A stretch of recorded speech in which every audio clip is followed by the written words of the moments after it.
पाठ 7 राशियों की तुलना प्रश्नल 7.2 का चौथा क्वेश्चन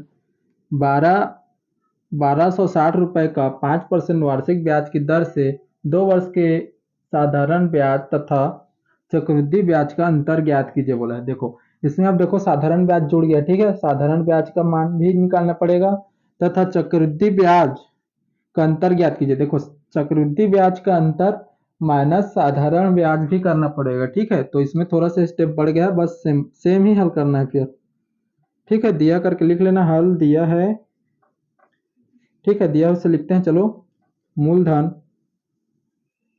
मूलधन P बराबर कितना दिया है, 1260 रुपए, और दर दे दिया है 5% वार्षिक, ठीक है। समय दे दिया है, समय n बराबर कितना दिया है, 2 वर्ष, ठीक है। इतना दे दिया है हमें। अब देखो हम पहले क्या निकाल सकते हैं, साधारण ब्याज निकाल लेते हैं, चलो। साधारण ब्याज निकालने का सूत्र क्या होता है, साधारण ब्याज।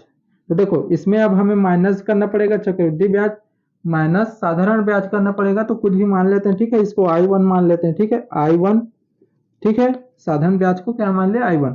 तो देखो साधारण ब्याज का सूत्र क्या होता है, P गुणित यानी मूलधन गुणित R गुणित क्या होता है, N, और बटे में क्या होता है, 100, ठीक है। मूलधन गुणित दर गुणित समय होता है, ठीक है, और बटे में 100 होता है, ठीक है। ये क्या है, साधारण ब्याज का सूत्र है, ठीक है।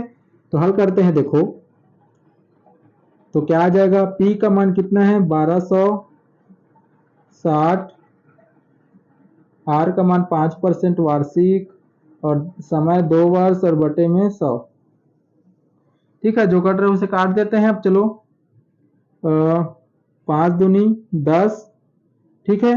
तो देखो 2 एकम 2 यानी 10 बच गया, नीचे में एक बार नीचे में लिख देता हूँ 1260, और बटे में क्या बचा, 2 एकम 2 कर दिए यानी 1 हो गया, तो ये क्या हो गया 10। तो देखो 1 0 1 0 काट दो, तो क्या बच गया, 126 बच गया, सीधा 1 से भाग करेंगे तो उतना ही तो आएगा। तो 126 रुपए क्या है हमारा साधारण ब्याज, इतना समझ गया क्या, 126 रुपए क्या है साधारण ब्याज, इतना हो गया।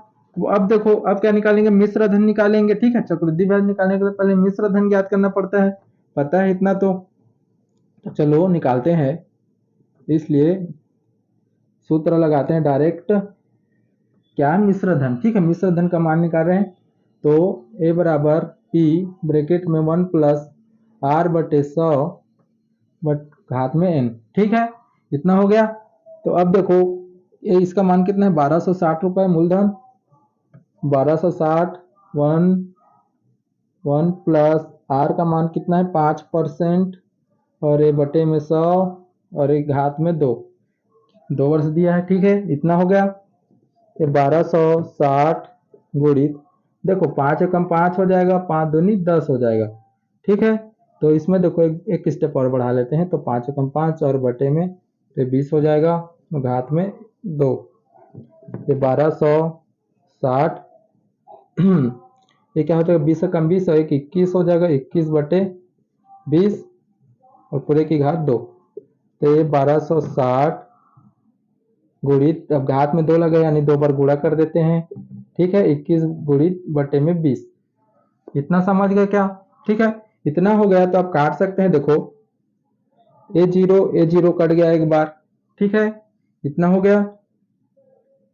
और क्या काट सकते हैं, 2 से काट सकते हैं, एक बार देखते हैं, 2 एकम 2 क्या हो जाएगा, 2 छिक्का 12, 2 तिया 6, ठीक है, 63। तो देखो एक बार आप गुणा करना पड़ेगा डायरेक्ट, 63 गुणित 21, या 21 ऊपर का गुणा करेंगे तो देखो 21 का और कितना होता है, 441 हो जाता है, ठीक है। और बटे में 20 बचा है पहले से, इससे लिख लेते हैं 20, इतना समझ गए क्या, ठीक है। इतना हो गया। अब चलो हल करते हैं। तो देखो गुणा करना पड़ेगा पहले, तो उसके बाद 20 से भाग भी करना पड़ेगा, ठीक है, क्योंकि ऊपर में विषम संख्या आ गया, अब नहीं कटेगा, ठीक है। देखो इकाई इसका विषम संख्या, ये भी विषम संख्या है, ये 2 सम संख्या है तो नहीं कटेगा, सिंपल। अब देखो गुणा करते हैं, चलो यही कर लेते हैं, या पहले यहाँ करते हैं, देखो तो 63 गुणित 400, या इस तरफ लिख लो लिख लेते हैं, चलो 441। तो 1 से गुणा होगा तो 3 और 6, 4 तिया 12, हासिल आया 1, और 6 चौक 24 और 1 25। फिर सेम आएगा, फिर 4 से गुणा करेंगे तो 2 5 2।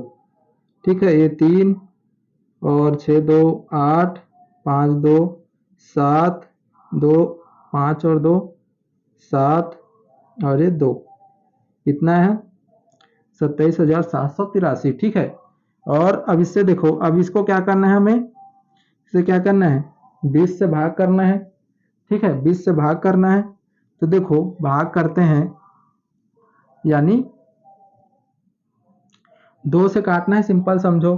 ठीक है, अब देखो इसमें क्या है, 20 है पीछे में, तो यह भागी कर देते हैं, चलो 27 7 8 3। ठीक है, 2 से या 20 से। ठीक है, चलो हल करते हैं, तो देखो, तो 20 से कम 20।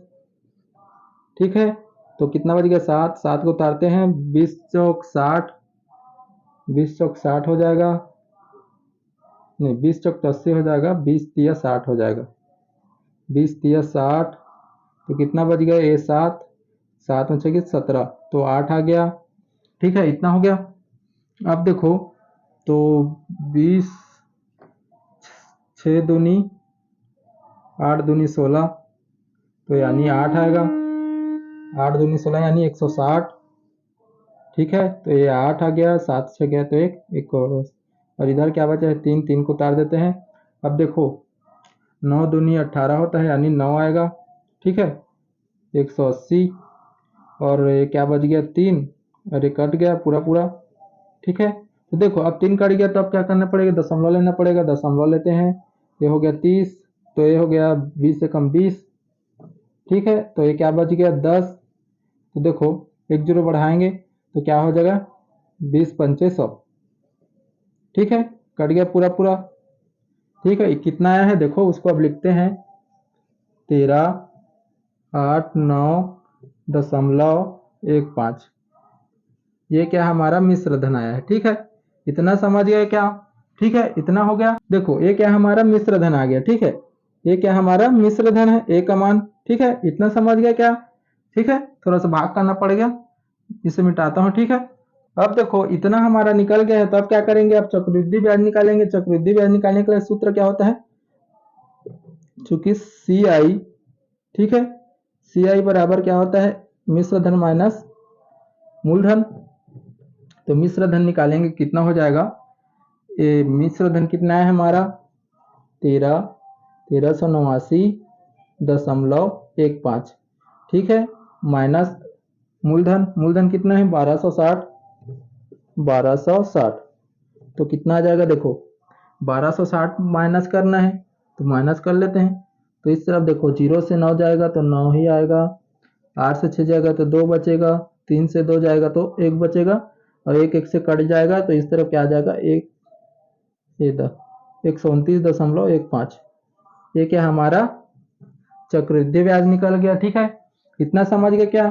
ठीक है, इतना हो गया, 1389.15 से माइनस कितने की 1260, तो इतना आ गया। ठीक है, अब इतना आ गया, तो आगे में बोला था देखो, साधारण ब्याज तथा चक्रवृद्धि ब्याज का अंतर क्या होगा, बोला है साधारण ब्याज तथा चक्रवृद्धि ब्याज का अंतर ज्ञात करना है हमें। तो क्या करना पड़ेगा, हल करना पड़ेगा। इस तरह को मिटा रहा हूं ऊपर को। ठीक है, इतना चक्रवृद्धि ब्याज, चक्रवृद्धि ब्याज तथा साधारण ब्याज का अंतर। ठीक है, तो क्या हो जाएगा, सी आई माइनस क्या हो जाएगा, इसको क्या माने थे, आई वन माने हैं। ठीक है, साधारण ब्याज को, तो आई वन कर देना, बस अब हल कर देना इसे। तो देखो सी आई कितना निकला है हमारा, 129.15, माइनस इसका कितना निकला है देखो, 126 निकला है, 126। तो माइनस करेंगे, इतना आ जाएगा, 126 माइनस करना है तो कितना बचेगा, 3। 3 बच रहा है, 3.15 आ जाएगा बस, 15 रुपए। ये क्या हमारा अंतर निकल गया। ठीक है, अंतर ज्ञात करने के लिए वो था साधारण ब्याज तथा चक्रवृद्धि ब्याज का अंतर ज्ञात कीजिए। तो क्या कर दिए, चक्रवृद्धि ब्याज माइनस क्या कर दिए, साधारण ब्याज, तो कितना आ गया 3.15 रुपए। ठीक है, बस यही क्या यही स्टेप बढ़ा है इसमें। ठीक है, बस फिर सेम ही बनाए हैं और कुछ अलग नहीं किए। ठीक है, पांचवा क्वेश्चन, 8,000 रुपए का 10% वार्षिक ब्याज की दर से 2 वर्ष के चक्रवृद्धि ब्याज तथा साधारण ब्याज ज्ञात का अंतर ज्ञात कीजिए। ठीक है, देखो सेम पहले ही जैसे क्वेश्चन है। ठीक है, हल करते हैं। देखो हल दिया करके लिख लेना। मूलधन मूलधन कितना दिया है, P बराबर 8,000 दिया है। ठीक है, और दर दे दिया है हमें R बराबर 10%, समय दे दिया है N बराबर 2 वर्ष। ठीक है, इतना समझ गया क्या। अब देखो इसमें भी वही वाला बात हुआ, चक्रवृद्धि ब्याज तथा साधारण ब्याज का अंतर ज्ञात कीजिए। तो साधारण ब्याज पहले निकाल लेते हैं, इसलिए साधारण ब्याज को I1 मान लेते हैं। ठीक है, और सूत्र क्या होता है इसका, मूलधन गुणित दर गुणित समय और बटे में 100। ठीक है, मैं डायरेक्ट उसका शॉर्टकट लिखा हूँ। ठीक है, डायरेक्ट मतलब मूलधन को P बोलते हैं, दर को R बोलते हैं, समय को N बोलते हैं करके डायरेक्ट लिख दिया हूँ। ठीक है, तो देखो, तो अब देखो मूलधन कितना दिया है हमारे पास 8,000, दर कितना दिया 10, समय कितना दिया 2 और बटे में 100। देखो एक जीरो और एक जीरो, इसमें का एक जीरो और इसमें का एक जीरो, इतना समझ गए क्या। तो देखो 8 दूनी 16 हो गया और 2 जीरो हो तो 2 जीरो लिख दो रुपए। ये क्या है हमारा साधारण ब्याज। ठीक है, इतना समझ गया क्या, साधारण ब्याज कितना आएगा 1600 रुपए। ठीक है, इतना हो गया। अब देखो आगे क्या करेंगे, अब क्या निकालेंगे हम, मिश्र धन निकालेंगे, क्योंकि चक्रवृद्धि ब्याज भी निकालना है। तो पहले मिश्र धन निकालते हैं। तो ए बराबर P ब्रैकेट में 1+R/100 और पूरे की घात n। ठीक है, तो देखो मूलधन कितना है हमारे पास 8,000। ठीक है, 1+R का मान कितना है 10 और बटे में 100 और पूरे की घात 2 हो जाएगा। समय 2 वर्ष, एक जीरो काट देंगे। ठीक है, तो लिखते हैं इस तरफ, तो क्या हो जाएगा 8,000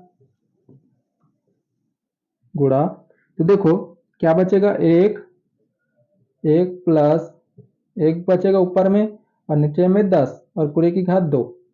ये हो जाएगा 8,000 गुणक फॉर्म में। अब देखो ये कितना हो जाएगा, 10 से कम 10 से ऊपर जाकर जुड़ जाएगा, 11/10 हो जाएगा। ठीक है, और पूरे की घात 2। तो ये क्या हो जाएगा 8,000 गुणित, अब 11/10 की घात 2 लगाए थे, यानी 2 बार लिखना पड़ेगा, 11/10, 10 गुणित 11/10। ठीक है, तो एक जीरो इसमें का एक जीरो इसमें का कट गया। ठीक है, और देखो 11 11 121 होता है, तो इसको लिखते हैं पहले 80, 11 11 गुणा करेंगे तो 121 होता है। ठीक है, इतना समझ गए क्या। अब देखो गुणा कर कर लिखेंगे तो कितना आएगा इसका मान, तो लास्ट में जीरो है तो जीरो तो आएगा ही। ठीक है, क्योंकि जीरो है इसमें तो पहले जीरो तो लास्ट में आएगा। अब डायरेक्ट 8 से गुणा कर दो, तो 8 है कम 8।